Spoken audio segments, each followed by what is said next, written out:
Welcome to This Explainer. Pull up a chair, get comfortable, and let's have a little fireside chat about something most of us carry in our pockets every single day. We're taking a journey today that completely redefines our relationship with our most common daily device. We are going to focus purely on the iPhone's use as a tool in an emergency, exploring the deeply human side of a heavily technical feature. So, I want to pose a provocative question to you right off the bat. What actually happens when your screen becomes your only lifeline? We're so used to framing our phones as portals for endless scrolling, checking emails, or watching videos. But what happens when the world goes dark? When you're entirely off the grid or in serious trouble, and that little glowing rectangle is literally the only thing standing between you and absolute isolation? And that brings us to our big idea for today. Emergency SOS is not just a button, it is a digital flare sent into the dark.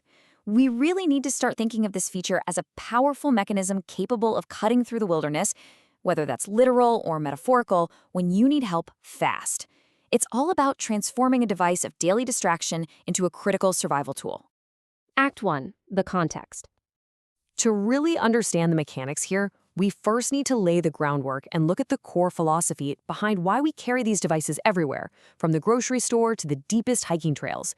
This brings us to a guiding philosophy, beautifully captured in what we'll call Papa's Take, drawn directly from the author of our source newsletter. He says, "This is a fundamental tool of stewardship, not just a technology." Think about it. Proactively setting up your safety features isn't about being a tech nerd. It's a profound act of love.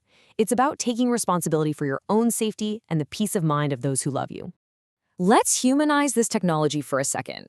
Configuring this tool is really just about protecting the people you care about most. For Papa, our newsletter author, it's about ensuring the safety of his spouse, Colonel Debs, or his aging father, Papa Q Bear.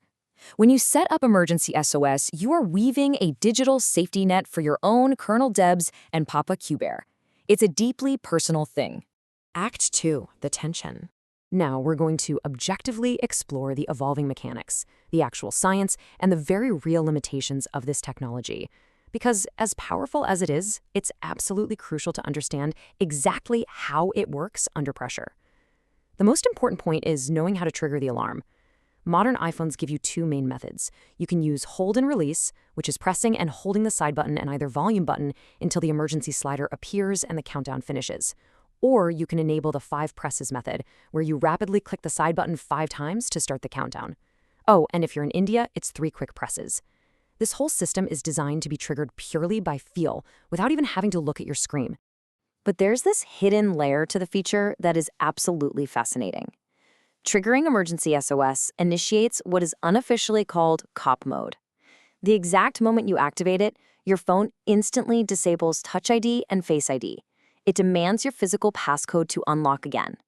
This is just a brilliant privacy feature, designed to protect your digital life from malicious intent or forced entry during a highly vulnerable moment. Your phone essentially locks itself down to protect you. Now, for those with an iPhone 14 or later, the technology takes a massive leap into the stratosphere with satellite connectivity. I want you to imagine threading a needle with a digital message. When you have zero cellular or Wi-Fi coverage, your phone can now literally pinpoint and communicate with a satellite hurtling through space hundreds of miles above the Earth at thousands of miles per hour. It's truly breathtaking technology. But we have to ground the science here. This is an evolving landscape of technology, and it has strict physical limitations. To use it, you must be outside. You absolutely must have a clear view of the sky and the horizon. Heavy foliage, tall buildings, or deep canyons can block the signal entirely.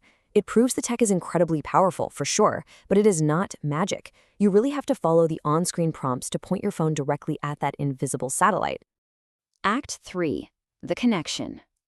So how do we connect these technical mechanics back to our daily lives? Well, think of the Emergency SOS feature not as an app, but as a meticulously maintained digital fire extinguisher, hanging quietly on the wall of your life.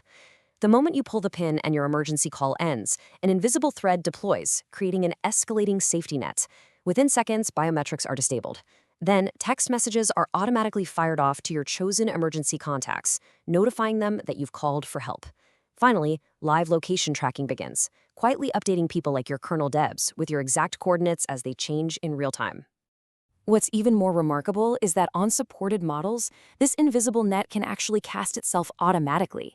If the device's sensors detect a severe car crash or a hard fall, and you are entirely unresponsive, the phone will initiate the emergency SOS sequence on its own. It's passive safety at its finest, stepping in to act on your behalf when you are physically unable to. Now, let's address a very human fear. What if you trigger this whole shebang by mistake? Look, it happens. If you accidentally start the countdown or connect to emergency services, the absolute worst thing you can do is panic and hang up. Instead, just stay on the line, wait for the responder to answer, and calmly explain to them that it was an accident and you are completely safe. They just need to know you aren't in actual danger. The synthesis. All right, we've explored the context, the mechanics, and the connection. Now I want to move you from a state of passive understanding to one of immediate, proactive preparation. Here is your actionable Lifeline checklist to implement today. First, jump into the Health app and fill out your medical ID. Second, choose your emergency contact so the phone actually knows who to text. Third, physically practice those button presses right now so your muscle memory knows exactly what to do in a panic. And finally, if you have a newer iPhone, go to the control center and try out the satellite connection demo. Ensure your digital lifeline is totally ready before the world goes dark. I want to leave you with this final, resonant thought, inspired by Papa's newsletter.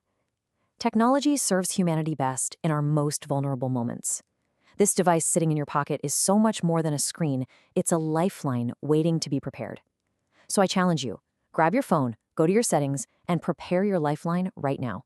Because if the world went dark tomorrow, would your phone be just a piece of glass or the tool that literally saves your life?